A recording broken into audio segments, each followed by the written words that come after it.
ጻድቁ ተወለዱ።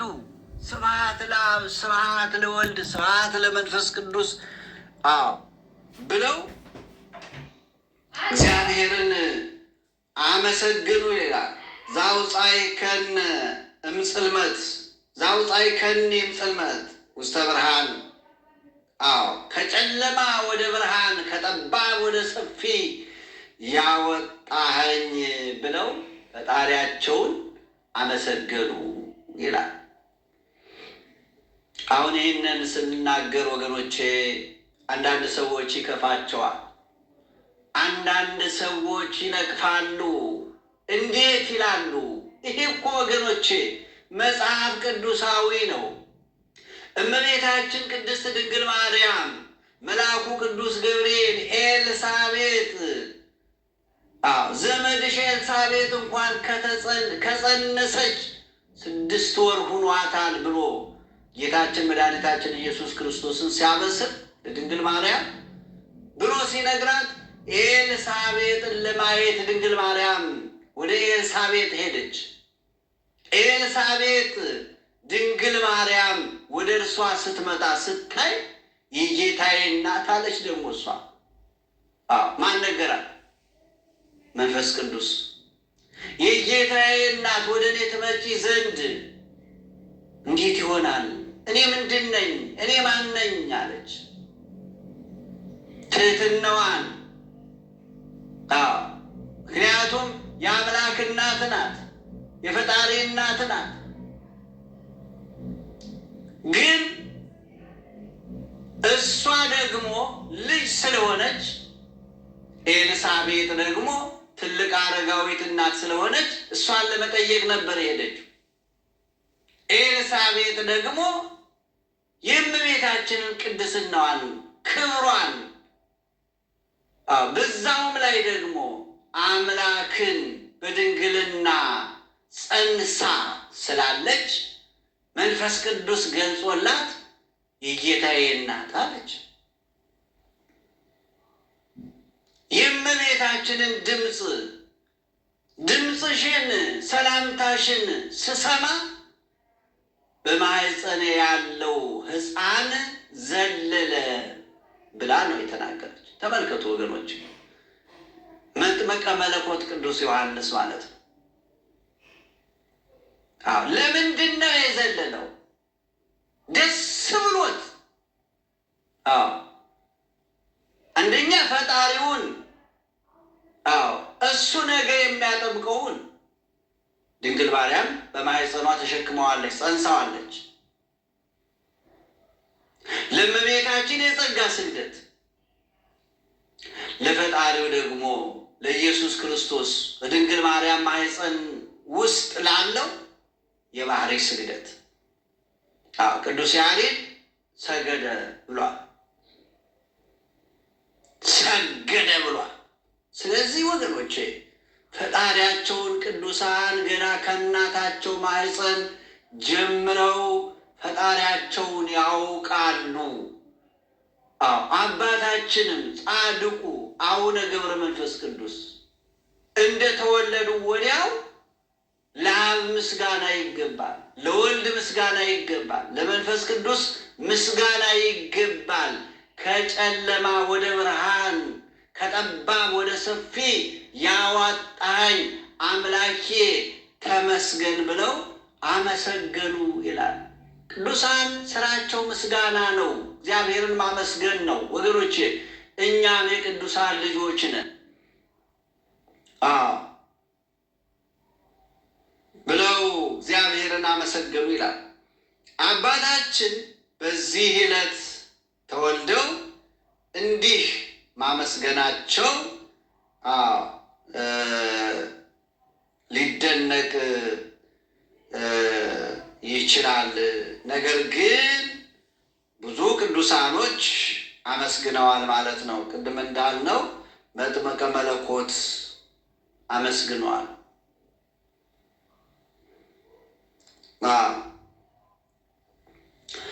ጻድቁ አባታችን አቡነ ተክለ ሃይማኖት በተወለዱ በሦስተኛው ቀን አሐዱ አብ ቅዱስ አሐዱ ወልድ ቅዱስ አሐዱ ውእቱ መንፈስ ቅዱስ፣ አንዱ አብ ቅዱስ ነው፣ አንዱ ወልድ ቅዱስ ነው፣ አንዱ መንፈስ ቅዱስ ቅዱስ ነው ብለው ፈጣሪያቸውን በአንድነቱ በሦስትነቱ አመስግነዋል ማለት ነው። የቅዱሳን ባህሪያቸው ነው ማመስገን። ከእግዚአብሔር የተሰጣቸው በጸጋ የተሰጣቸው ምስጋና የተሰጣቸው ክብራቸው ነው ወገኖቼ። ስለዚህ ሌሎችም ቅዱሳን እያመሰገኑ አምላካቸውን ስላወቁት። ሌላው የሆሳዕና ሕፃናቶች ከእናታቸው ጀርባ እየወረዱ ዘንባባ ይዘው ሆሳዕና በአርያም እያሉ አመስግነዋል። የመንፈቅ የዓመት ተመንፈቅ ሕፃናት ከእናታቸው ጀርባ እየወረዱ ጸሐፍት ፈሪሳውያን ሌላውን ሰው ሲከለክሉ እንዲያመሰግን የተፈጠረውን ሰው ተው እያሉ ሲከለክሉ ሕፃናቶቹ እነሱ ማስቆም የማይችሏቸው ሕፃናት ማመስገን ጀመሩ። ሕፃናቶቹ ሲያመሰግኑ ድንጋዮችም አብረው ማመስገን ጀመሩ። ሰውን ሲከለክሉ ድንጋዮች እግዚአብሔርን አውቀውት አመስግነዋል ማለት ነው። በአርአያ ሥላሴ የተፈጠሩት ሕፃናት ሲያመሰግኑ ምን ያስደንቃል ወገኖች? ምንም አያስደንቅም። ቅዱሳን ያመሰግናሉ፣ ፈጣሪያቸውን ያመሰግናሉ። አባታችን አቡነ ገብረ መንፈስ ቅዱስ ገዳም የሄዱት በ3 ዓመታቸው ነው ይላል። በ3 ዓመታቸው ገዳም ገብተዋል ማለት ነው። በቅዱስ ገብርኤል አማካኝነት ቅዱስ ገብርኤል አፈፍ አድርጎ አበምኔቱ አባ ዘመደ ብርሃን ባሉበት ገዳም ሕፃኑን ገዳሙ ላይ ወስዶ አበምኔቱ በር ላይ ቅዱስ ገብርኤል አስቀምጧል። ለአባ ዘመደ ብርሃን ይሄ በሱ ጸሎት ብዙ ነፍሳት የሚድኑ ስላሉ ታላቅነቱን፣ ሐዋርያዊነቱን፣ የጻድቁን ክብር ነግሮ ስለ ምግቡ፣ ስለ መጠጡ፣ ስለ ልብሱ አንተ አትጨነቅም። እያችሁ ቅዱሳን ተመልከቱ። የጻድቁ የአቡነ ገብረ መንፈስ ቅዱስ ጸጋ ክብር ደግሞ የተለየ ነው። ተመልከቱ። ሰው ተመልከቱ። በ3 ዓመቱ የ3 ዓመት ሕፃን መልአከ እግዚአብሔር ወስዶ ገዳማውያን ከሚኖሩበት ወስዶ ለአበምኔቱ ደግሞ መልአኩ ስለ ልብሱ፣ ስለ ምግቡ፣ ስለ ኑሮ አትጨነቅም፣ አንተ አታስብም ብሎ ነግሮ ሊቀ መልአኩ ቅዱስ ገብርኤል አረገ ማለት ነው። ስለዚህ አበምኔቱ ይህንን ከሰማ በኋላ እንግዲህ ሕፃኑን ተቀበለ። መዝሙረ ዳዊትን፣ ሌሎች የቤተ ክርስቲያን መጻሕፍትን እያስተማሩ አሳደጓቸው ማለት ነው። በኋላ ማዕርገ ምንኩስናን ተቀብለው ተወዳጆች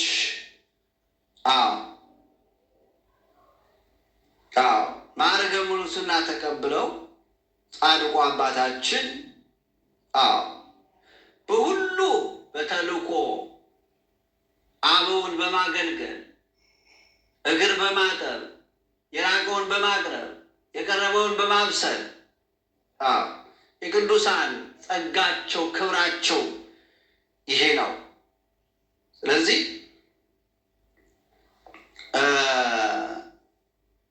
ከዚህ በኋላ እንግዲህ አባታችን የጻድቁ ክብር አቡነ ገብረ መንፈስ ቅዱስ እንዲህ ስማቸው በሰማያት ብቻ ሳይሆን በምድርም ላይ ገኖ የምንሰማው ከልጅነታቸው አንስተው ቅዱሳት መጻሕፍትን ስለተማሩ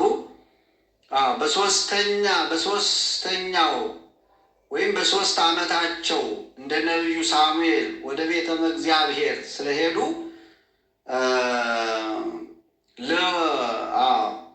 እንግዲህ ተመልከቱ። በቤተ ክርስቲያን ያደገ በቤተ እግዚአብሔር ያደገ ሲማር ያደገ ብሉያቱን ሐዲሳቱን ተምሮ ያደገ በቤተ ክርስቲያን ልጆቻችንን ማሳደግ እንዳለብንም የምናየው ነገር ነው ወገኖቼ። በቤት ብዙ ዋጋ እንከፍልላችኋለን። ለሕፃናት ልጆቻችሁን ወገኖቼ በቤተ ክርስቲያን እየዘመሩ ቅዱስ ሥጋውን እየበሉ ክቡር ደሙን እየጠጡ መዝሙሩን እየዘመሩ አንደበታቸው ቋንቋቸው የእግዚአብሔር ቃል እንዲሆን በዚህ ማሳደግ ያስፈልጋል። እነ ነቢዩ ሳሙኤል በቤተ ክርስቲያን በቤተ እግዚአብሔር ነው ያደጉት እና አቡነ ገብረ መንፈስ ቅዱስ በቤተ ክርስቲያን ነው ያደጉት እየተማሩ ያደጉት እና ስለዚህ ልጆቻችንን በቤት ብዙ ዋጋ እንከፍልላቸዋለን። ነገር ግን የተለያዩ ነገሮችን ያደርጓቸዋል። ብዙ ሰዎች ብዙ ዋጋ ይከፍላሉ ለልጆቻቸው። በዛው ልክም የሚያበላሹ በተለይ ደግሞ አሁን ያለንበት ዘመን ቴክኖሎጂ ብዙ የሰውን ልጅ የሚበክል ብዙ ነገር ስላለ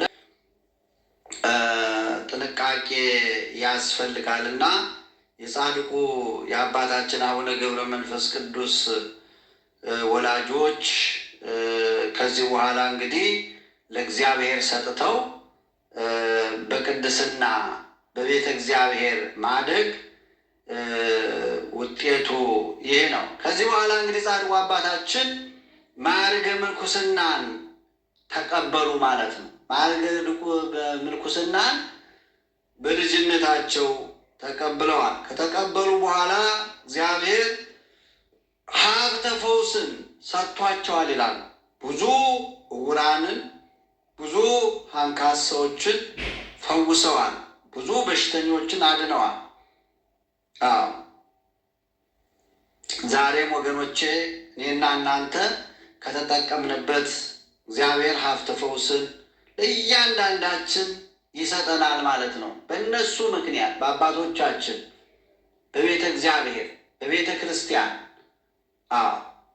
ሀብተ ፈውስ አለ። የአባቶቻችን ጸሎት አለ። የአባቶቻችን ምልጃ አለ። የአባቶቻችን በረከት አለ።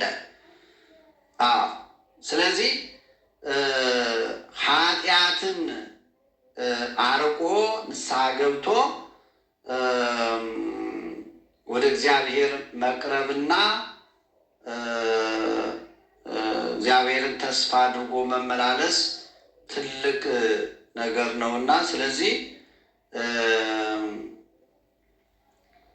ከማይጠቅም ነገር ርቆ ወደ እግዚአብሔር መቅረብ ያስፈልጋል ማለት ነው። እግዚአብሔር ሀብተ ፈውስን ይሰጣል ለቅዱሳን አባቶቻችን ለተለያዩ ጸጋ ለበዛላቸው እንዲፈውሱ እግዚአብሔር ያዛል ማለት ነው። የአባቶቻችን አሰረ ፍኖት መከተል ያስፈልጋል።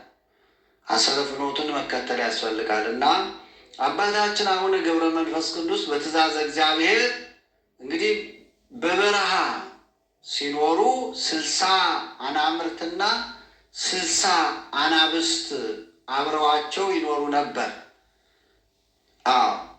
እንግዲህ በበረሃ ሲኖሩ ጻድቁ አቡነ ገብረ መንፈስ ቅዱስ 60 ነብሮችና 60 አንበሶች አብረው እንዲኖሩ ነው የተፈቀደላቸው። 60 ነብሮችና 60 አንበሶች። በጣም የሚገርመው ነገር ደግሞ እነዚህን ሲሰጣቸው ከነዚህ ጋር እንዲኖሩ እግዚአብሔር ፈቅዶ እነዚህን አጅበው አብረው እንዲኖሩ ሲፈቅድ እግዚአብሔርን ጥያቄ ጠይቀዋል። ፈጣሪ ምንም መግባቸዋለሁ? እነዚህን እንግዲህ የአንበሳ ምግብ ታውቁታላችሁ። 60 ነብር 60 አንበሳ እንግዲህ ተመልከቱ። አንድ አንበሳ እንኳን ምግቡ ምን ያህል እንደሆነ ተመልከቱ። ነብርም እንደዛ አንድ ነብር ለአንድ ነብር ምግብ የሚቀርበው ምን ያህል እንደሆነ ይህንን አንበሳና ነብር የሚያደልቡ ወይም የሚጠብቁ ሰዎች ተዘጋጅተው ነው። እና ነገር ግን ቅዱሳን ግን ተመልከቱ 60 ነብሮች 60 አንበሶች አብረዋቸው ይኖሩ ነበር ይላል። ነገር ግን ተመልከቱ፣ ነገር ግን እነዚህ እንስሳት የኛ የሰው ልጅ ጠላቶች አይደሉም። ጠላቶች አይደሉም እኮ ወገኖቼ። ጠላት የሆኑት ሰው በኃጢአት ከወደቀ በኋላ ነው። መጀመሪያ ለአዳም እንዲገዛቸው፣ እንዲነዳቸው፣ እንዲታዘዙ ለአዳም የተሰጡ ፍጥረታት ናቸው እነዚህ። በኋላ ግን አዳም ሲያጠፋ፣ አዳም እግዚአብሔርን ሲበድል፣ ትእዛዙን ሲያፈርስ፣ አዳም ከእግዚአብሔር ጋር ሲጣላ እነዚህም አራዊቶች ተጣሉ ማለት ነው። ይታዘዙ የነበረ ያገለግሉ የነበረ ስለዚህ ወደ አለመታዘዝ ወደ ጠላትነት ሄዱ ማለት ነው እና ታዛዦች ነበሩ። የእኛ ጠላቶች ግን አልነበሩም ማለት ነው። የሰው ልጅ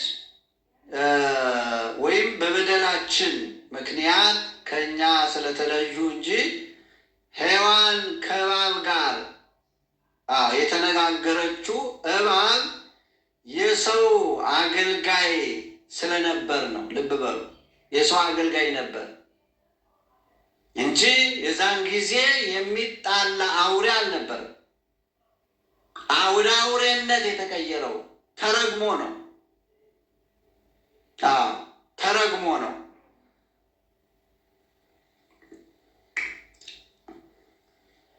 እባብ የሰው አገልጋይ ነበር። እንስሳትም ሁሉ የሰው አገልጋዮች ነበሩ ማለት ነው። ለምሳሌ የሰው ልጅ የቅድስና ማዕረግ ከፍ ያለ ስለነበረ እግዚአብሔር የቅድስናውን ማዕረግ ሲያጣ እንስሳት ከሰው ጋር ጠብ ጀመሩ ማለት ነው። ቅድስናው እያለ ግን ከሰው ጋር ጠብ አልነበራቸውም። እና አቡነ ገብረ መንፈስ ቅዱስ እና አቡነ ሳሙኤል ዘዋልድባ እና አቡነ አረጋዊ እና ነቢዩ ዳንኤል እነዚህን እንስሳት ያዟቸው ነበር ማለት ነው። ያዟቸው ነበር። አቡነ አረጋዊ አይታችሁ ከሆነ ጻድቁ ስዕላቸው ላይ የሚሳለው ዘንዶ በዘንዶ ተራራውን ሲወጡ ነው። ዘንዶ ተሸክሞ እያወጣቸው ማለት ነው። ተመልከቱ። ይታዘዛል ማለት ነው። አቡነ ሳሙኤልንም ስንመለከት ዘማን ነው አንበሳ ላይ ተቀምጠው ከፈለጉት ወደ ፈለጉት ቦታ ይዟቸው ይሄዳል። አንበሳው አይጣላቸውም። ጻድቁ ደግሞ ምን ያደርጋሉ? እግራቸውን እሾህ ሲወጉ መጥተው አራዊቶቹ፣ አንበሶቹ፣ ነብሮቹ እንዲሁ ጅቦቹ ሳይቀሩ መጥተው ከአቡነ ሳሙኤል እግራቸው ላይ መጥተው ያሳዩአቸዋል። ጋሬጣ ሲወጋቸው፣ እሾህ ሲወጋቸው፣ አልወጣላቸው ብሎ ሲያስቸግራቸው መጥተው ያሳዩአቸዋል። ጻድቁ ደግሞ ቀስ አድርገው አውጥተው አሻሽተው ይሰዷቸዋል ይላል ገድላቸው። እንደዚህ ይላል እና ቅዱሳን ተመልከቱ ወገኖቼ፣ አሁን አባቶቻችን እና አቡነ ገብረ መንፈስ ቅዱስ 60 አናብስት ከ60 ነብሮች ጋራ ከአውሬ ጋራ ከአራዊት ጋራ ኖሩ ማለት ነው። ዛሬ የደረስንበት ዘመን ሰው ከሰው ጋራ መኖር ያቃተበት ዘመን ላይ ነው። ሰው ከሰው ጋራ መኖር ያቃተበት፣ ሰው እርስ በርሱ አውሬ የሆነበት፣ አባቶቻችን ሕይወታቸው የሚያስተምረን ከአውሬ ጋራ ኑረው ነው። ከአራዊት ጋራ ተመልከቱ፣ ከአራዊት ጋራ ኖሩ እነሱ። የቅዱሳን ሕይወት በዚህ ነው የምናየው እና ቅዱሳን አባቶቻችን በረከታቸው ይደርብን። ስለዚህ እና አቡነ ገብረ መንፈስ ቅዱስ ከነብሮች ጋራ ከአንበሶች ጋራ ከእነ አቡነ አረጋዊ ዘንዶ ታዞላቸው አገልጋይ ሆኖ ስለዚህ ተሸክሟቸው ሲወጣ ነው የምናየው እና አቡነ ሳሙኤል ዘዋልድባ አንበሳው ወደ ፈለጉት ቦታ ያደርሳቸዋል፣ ያገለግላቸዋል። ዕቃቸውን መጻሕፍቶቻቸውን ይጭኑበታል። አንዱ ላይ ደግሞ ይቀመጣሉ፣ አንዱ ደግሞ ዕቃቸውን ጭነው ይሄዱበታል ማለት ነው። የአቡነ ገብረ መንፈስ ቅዱስ እነዚህ 60 ነብሮች አገልጋዮቻቸው ናቸው። እዛው ጻድቁም እነዚህ የአንተ አገልጋዮች ናቸው፣ ከእነሱ ጋር ነው የምትኖር ብሎ ጌታችን መድኃኒታችን ኢየሱስ ክርስቶስ ጌታዬ ሆይ ምን እመግባቸዋለሁ? ምን አበላቸዋለሁ? ምን አጠጣቸዋለሁ? እኔ ምንም ነገር የሌለኝ ድሃ ብለው ሲጠይቁ ጌታችን መድኃኒታችን ኢየሱስ ክርስቶስ ምንድን ነው ያለ? ወይ ነሐሱ ጸበለ ገሪከ ወይ ዝገቡ፣ የረገጥከውን አፈር የረገጥከውን ምድር ልሰው በልተው ያንን የራሱ ያ ምግብ ሆኗቸው ጠግበው ይኖራሉ አይደለም? ተመልከቱ። እገሌ ባለ ሀብት ስጋ ያመጣልሃል አላሉ፣ ወይም እንዲህ ያለ ምግብ ትሰጣቸዋለህ አይደለም? ተመልከቱ። አንተ የረገጥከውን ምድር አሽትተው ልሰው ጠግበው ይኖራሉ። እንዴት ቸር አምላክ ነው ወገኖች! አምላካችን እግዚአብሔር አቤት ለሰው ልጅ የሰጠው ጸጋ በረከት እኮ በእውነት ነብሮችም አንበሶችም በዚህ ደረጃ ይኖራሉ ማለት ነው። የጻድቁ በረከት ተመልከቱ። ጻድቁ አባታችን ረድኤታቸውን በረከታቸውን ያሳድርብን ወገኖቼ። ሌላው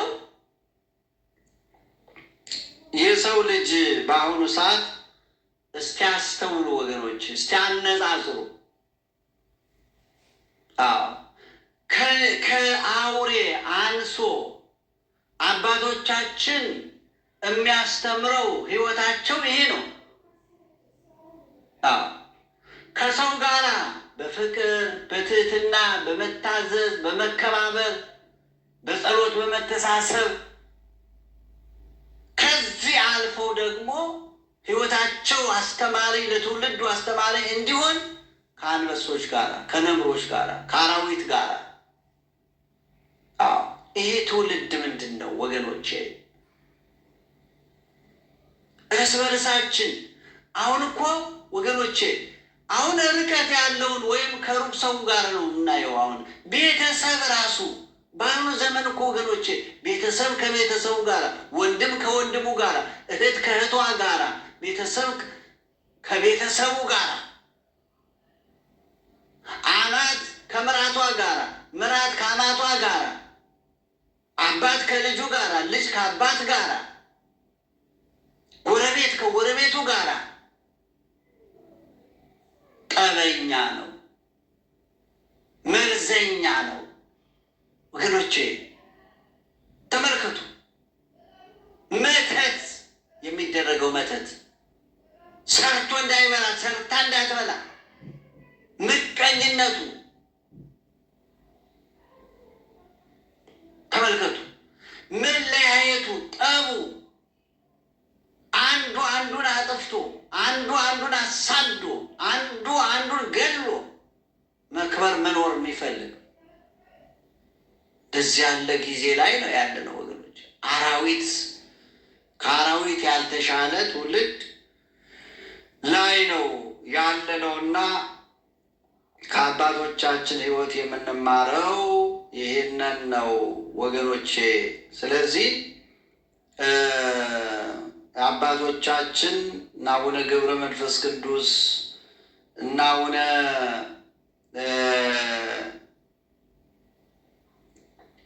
ጻድቁ አባታችን እና አቡነ ገብረ መንፈስ ቅዱስ እና አቡነ ሳሙኤል ዘዋልድባ እና አቡነ ሳሙኤል ዘዋልድባ እና ነቢዩ ዳንኤል ይበላሉ፣ ቁርጥምጥም አድርገው ይበሉታል ተብሎ እኮ እጅግሩ ታስሮ ለአንበሶች ተጥሎ ነበረ። አንበሶቹ ግን እንኳን ሊበሉት እየላሱት ሰውነቱን ዙሪያውን እየላሱት አደሩ። ጠዋት ላይ የተበላውን ዳንኤልን ለመመልከት ንጉሡ ከሰገነት ላይ ሆኖ ዘግዝቆ ሲመለከት ዳንኤል ከመካከላቸው ቁጭ ብሎ አንበሶቹ ከበውት ቁጭ ብሏል። ትንቢተ ዳንኤል ምዕራፍ 6 አንብቡት ወገኖች። በጣም የሚገርም ነው። ቁጥር 24 ጀምሮ በጣም የሚገርም ነው ወገኖች። የእግዚአብሔር ታምር፣ የእግዚአብሔር ድንቅ ስራ፣ የአባቶቻችን ሕይወት ይሄ ነው። ከነሱ የምንማረው ይሄን ነው። ዛሬ ሰው እርስ በርሱ መኖር አቃተው።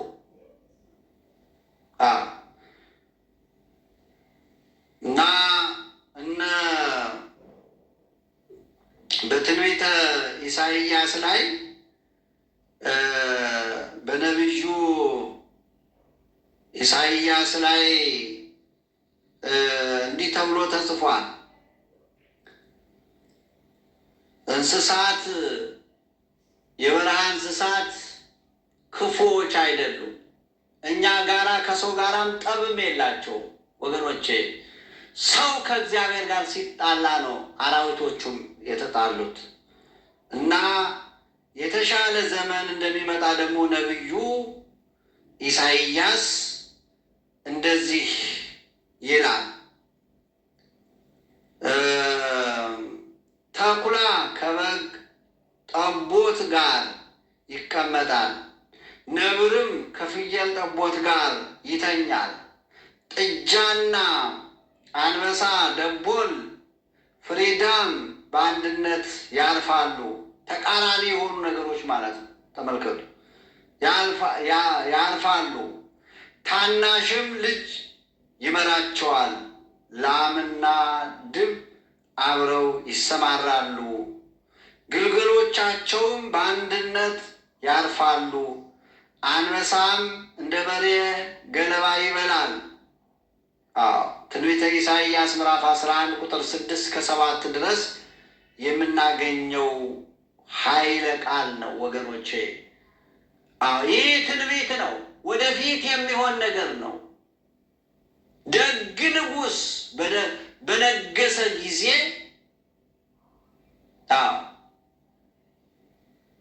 ደግ ንጉሥ ሲነግስ እነዚህ ነገሮች ሁሉ ተቃራኒ የሆኑ ነገሮች ሁሉ አብረው ይሰማራሉ፣ አብረው ይኖራሉ፣ አብረው ይገባሉ፣ አብረው ይወጣሉ። ለመጠፋፋት አይፈላለጉም ብሎ እግዚአብሔር ወገኖቼ እንግዲህ ለአራዊት አይደለም ለሰዎች ነው። እግዚአብሔር ወደ ሰውነት ይመልሰን ሁላችን ወገኖቼ። ሰው ሆኖ ሊያስብ ይገባል። ዛሬ ወገኖቼ እየተበላላ እየተነካከሰ አራዊት ሆኖ ከአባቶቻችን መማር ሲገባን ሰው አውሬ ሆኖ ከአውሬም የባሰ ሆኖ እናገኘዋለን። አውሬ እኮ አውሬውን ራሱን አይበላም እኮ። ነብርን አይበላም፣ ጅብን አይበላም። ተመልከቱ፣ አንበሳን አይበላም። ሰው እንዴት እርስ በርሱ ይበላል? እርስ በርሱ እንዴት ይገዳደላል? እና የጻድቁ የአባታችን አቡነ ገብረ መንፈስ ቅዱስ ሕይወት የምንማረው በዚህ ነው ወገኖቼ። ሌላው አቡነ ገብረ መንፈስ ቅዱስ እድሜያቸው 300 ዓመት ሲሆን ከእግዚአብሔር ቃል ኪዳን ከተቀበሉ በኋላ ወደ ኢትዮጵያ መጡ ይላል። ወደ ኢትዮጵያ መጡ። ጌታችን መድኃኒታችን ኢየሱስ ክርስቶስ በምድረ ገቦታ ይላል። ገቦታ ማለት በዚህ በግብፅ ያለች ቦታ ናት። ምን ላድርግልህ? ሲጸልዩ ወደ ፈጣሪያቸው ሲጸልዩ ምን ላድርግልህ ሲላቸው ይችን ምድረ ገቦታን እኔ ያለሁባትን ይችን ህዝቦቿን ጠብቅ፣ አገሪቱን ከመቅሰፍት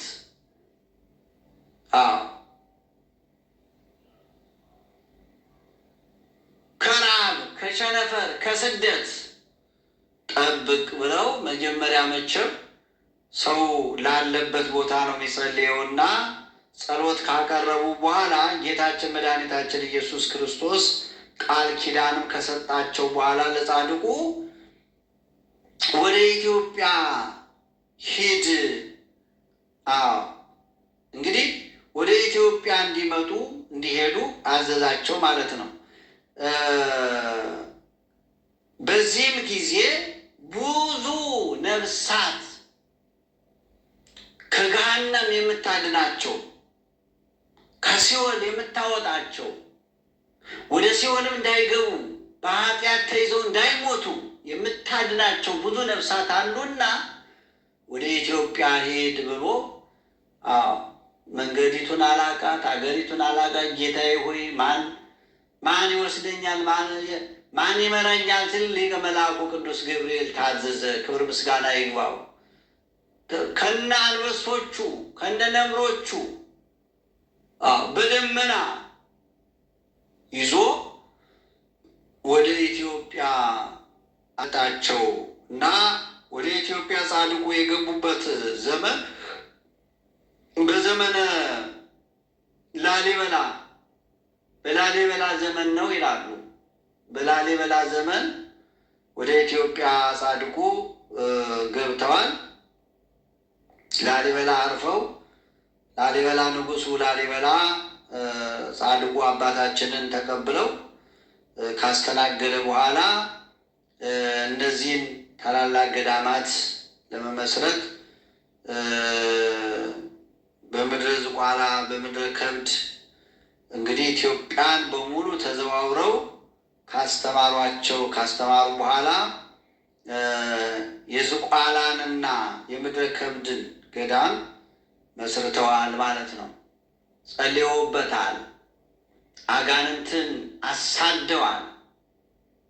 ርኩሳን መናፍስትን አሳደዋል በመብረቅ። ጻድቁ አንድ ከተሰጣቸው ሀብት ደግሞ መባረክት እንዲታዘዙ ቃል ኪዳን ከገባቸው ጌታችን መድኃኒታችን ኢየሱስ ክርስቶስ ከተሰጣቸው ቃል ኪዳን አንዱ መባረክት እንዲታዘዙ ነው። መብረቅ የሚታዘዘው በአቡነ ገብረ መንፈስ ቅዱስ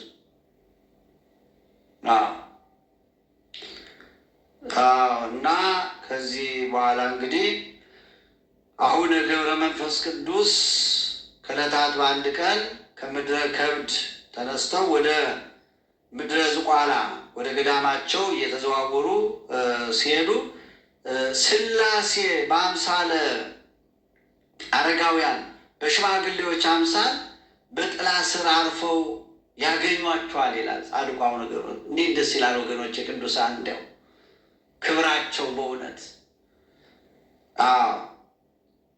ያገኟቸዋል። በእግዚአብሔር ዙፋን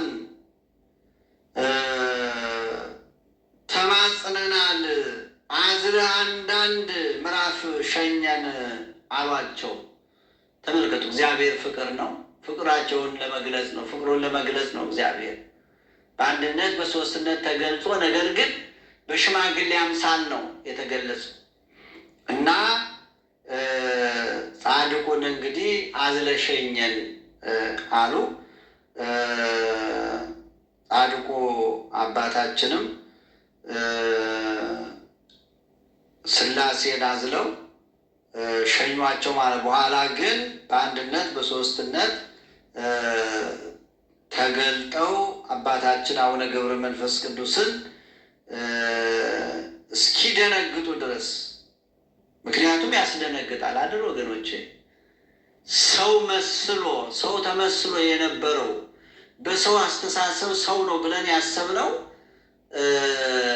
ሌላ ሲሆን ያስደነግጣል። እና እግዚአብሔርን ያህል ጌታ እንግዲህ ተመልከቱ እና ያስደነግጣል። ከዚህም በኋላ እግዚአብሔር በዚህ ሁኔታ ተገለጸ ማለት ነው። እግዚአብሔር ለቅዱሳን የሚያደርገው እግዚአብሔር በቅዱሳኑ ላይ ድንቅ ነው ብሎ እንደተናገረ ነቢየ እግዚአብሔር ቅዱስ ዳዊት መዝሙር 67 ቁጥር 35 ላይ እግዚአብሔር በቅዱሳኑ ላይ ድንቅ ነው አለ።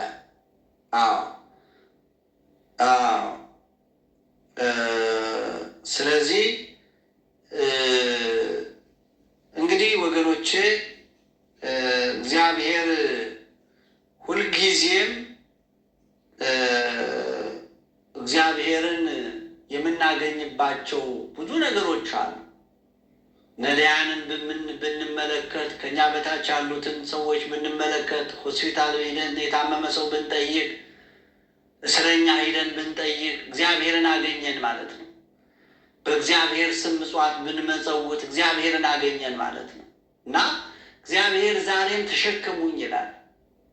የእግዚአብሔር ልጆች እግዚአብሔር ዛሬም እያንዳንዳችን እንድንሸከመው ስሙን እንድንጠራ ያዘናል። እግዚአብሔር ተሸከሙኝ ይላል። ተሸክመነዋል፣ ስሙን ጠርተነዋል። ወገኖቼ ራሳችንን እንጠይቅ።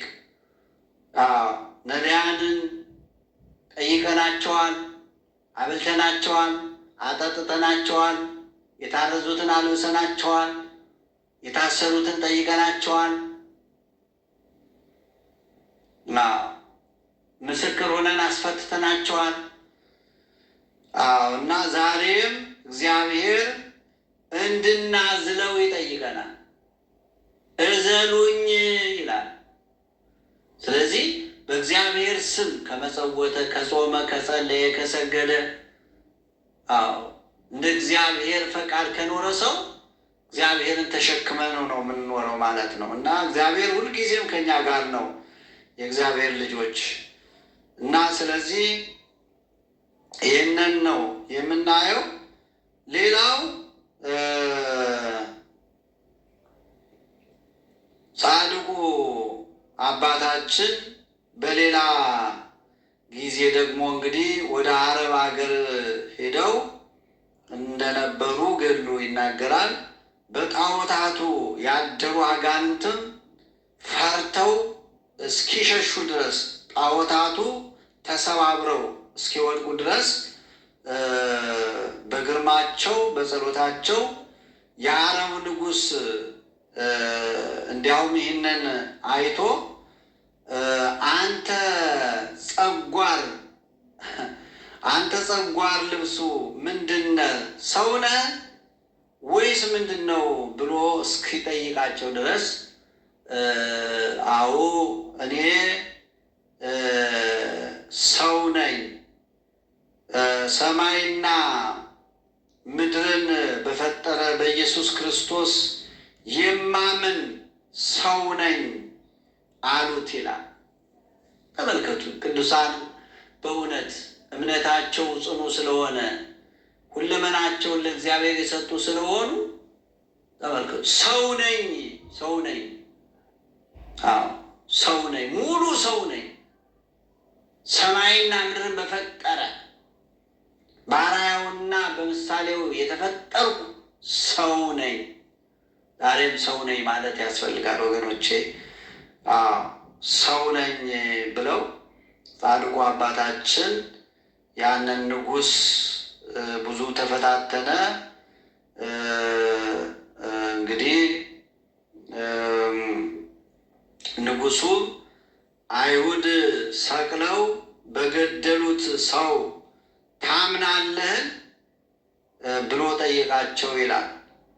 አዎ ጻድቁ አባታችን አቡነ ገብረ መንፈስ ቅዱስም አዎ አፍርበት መስሎሃል፣ አንተም ብታምንበት የዘላለም ሕይወት ባገኘህበት ነበር ብለው ጻድቁ አባታችን በወንጌል አላፍርም እንዳለ ቅዱስ ጳውሎስ ሮሜ 1 ቁጥር 16 ላይ ይህን በማለታቸው ጻድቁ አባታችን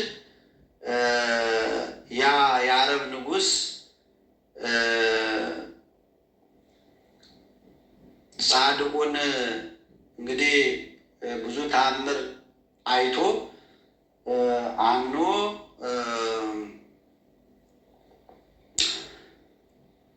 ብዙ በጻድቁ በአባታችን ያመኑ ሰዎች ነበሩ። እነዚህን ሁሉ ገደላቸው፣ ጨረሳቸው፣ ጨፈጨፋቸው።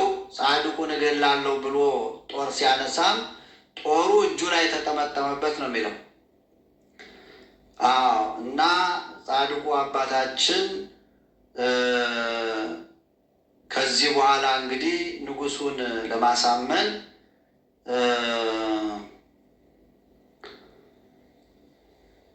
የሞቱትን ሰዎች የእግዚአብሔርን ስም ጠርተው በመስቀላቸው ባርከው ለማመን እንግዲህ ምን አለ? የሞተው የኔንና ያንተን ሞት ለመግደል ነበር፣ የተሰቀለው የኔንና ያንተን ኃጢአት በመሸከም ነበር። ጻድቁ ናቸው ይህን የሚሉት። ወደ መቃብር የወረደው ርደተ ገሃነምን ያስቀርልን ዘንድ ነው።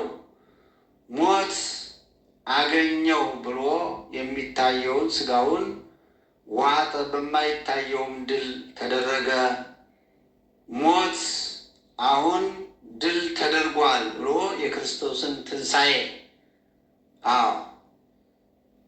መቃብር ድል መነሳቱን ለዛ ንጉሥ ትንሣኤ ሙታንን አስተምረው ብትጠመቅ የዘላለም ሕይወት ታገኛለህ በእውነት ብለው ባስተማሩ ጊዜ አባታችን የጻድቁ የአቡነ ገብረ መንፈስ ቅዱስ ጸሎትና በረከትም ተጨምሮበት እንግዲህ ያ ንጉሥን ተመልሶ አምኖ ተጠምቆ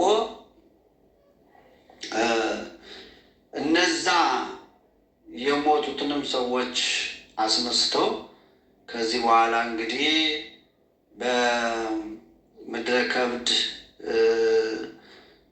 በዚህ በዝቋላ ገዳም እየተመላለሱ በዝቋላ ከዝቋላ ወደ ምድረ ከብድ ከምድረ ከብድ ወደ ዝቋላ እየተመላለሱ ሀገራችን ኢትዮጵያንም አራቷንም ማዕዘን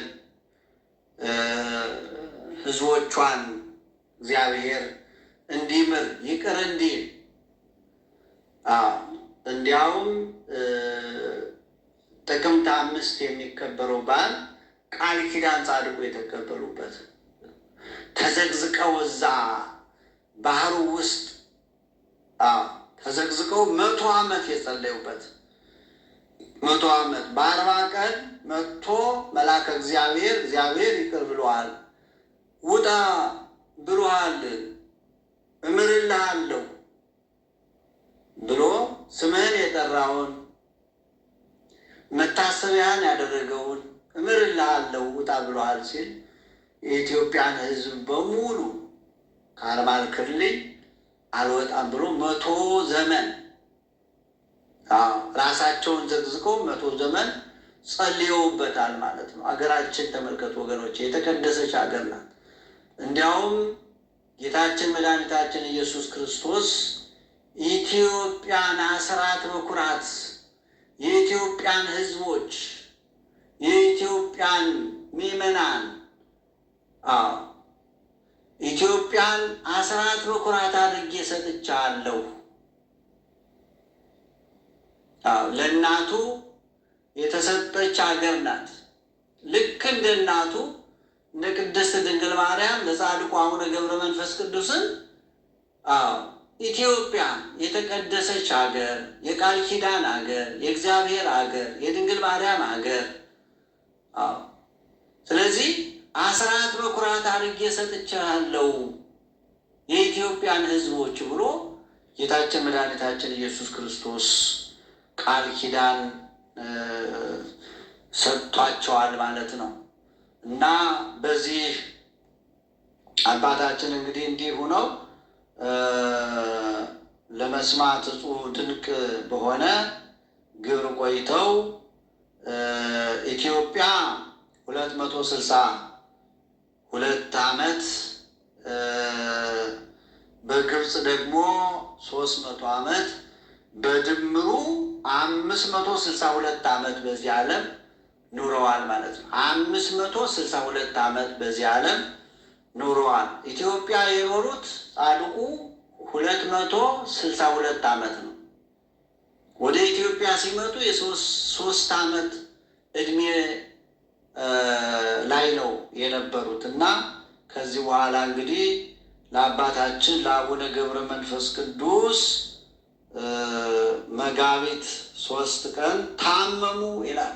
በታመሙ ጊዜ ምድረ ከብድ ተጨናነቀች፣ ብርሃን ለበሰች እና በከዩ አናብስት ይላል።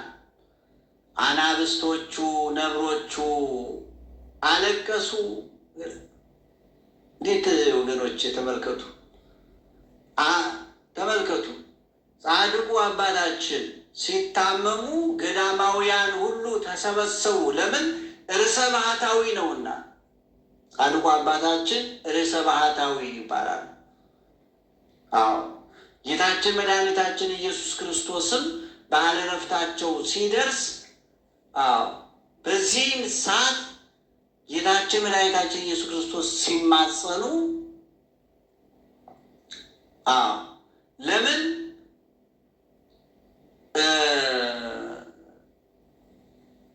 የእናት ጡት አልጠቡም፣ ልብስ አልለበሱም፣ ምግብ አልተመገቡም፣ ውሃ አልጠጡም። በዚህ ዓለም ማለት ነው። መጠለያ የላቸውም እና ጻድቁ በሚጸልዩበት ጊዜ የሚጸልዩበት ሜዳ ላይ ዓይናቸውን ወደ ላይ አጋጠው እጃቸውን ዘርግተው ከቆሙበት ሳይቀመጡ ከዘረጉበት ሳያጥፉ ስለሚጸልዩ በዚህ ልክ አንድ ቤት የሚያክል እንዲህ ከልሎ ክረምትም በጋም ያ ቦታ እንዲህ የተከለለ ነው። በጋ ሲሆን ጥላ ይሆናል። በቃ እግዚአብሔር ቀዝቃዛ አየር አምጥቶ ያንን ጥላ ያደርገዋል ቦታው ጻድቁ የቆሙበት። ክረምት ሲሆን ደግሞ ያ ተከልሎ ዝናብ ትከለከላለች ምድር እና ጻድቁ ያዩና በእኔ ኃጢአት ይች ምድር ውሃ መጠማት የለባትም ዝናብ ማግኘት አለባት ብሎ ወደ ሌላዋ ምድር ደግሞ ሄደው ይቆማሉ ይላል። እንደዛ ደግሞ ያችን ምድር ደግሞ ከልሎ ይተዋታል። ተመልከቱ እና ምድር አለቀሰች ይላል። ጻድቁ መጋቢት 3 ቀን ታመሙ። መጋቢት 5 ቀን እንግዲህ ባለ ዕረፍት ነፍሳቸው ቅድስት ነፍሳቸው ከቅዱስ ስጋቸው የተለየችበት ነው። ጌታችን መድኃኒታችን ኢየሱስ ክርስቶስም ይህንን ቃል ኪዳን እንግዲህ ለጻድቁ ለአባታችን ሲሰጥ ምድር አለቀሰች ይላል። ምድር ለምን አለቀሰች? ያቺ ምድር ተመልከቱ፣ ስለ ምድሪቱ ዝናብ እንድታገኝ የጸለዩባት ምድር፣ ያ የሚጸልዩበት ምድር ጠል እንዲያገኝ እያሉ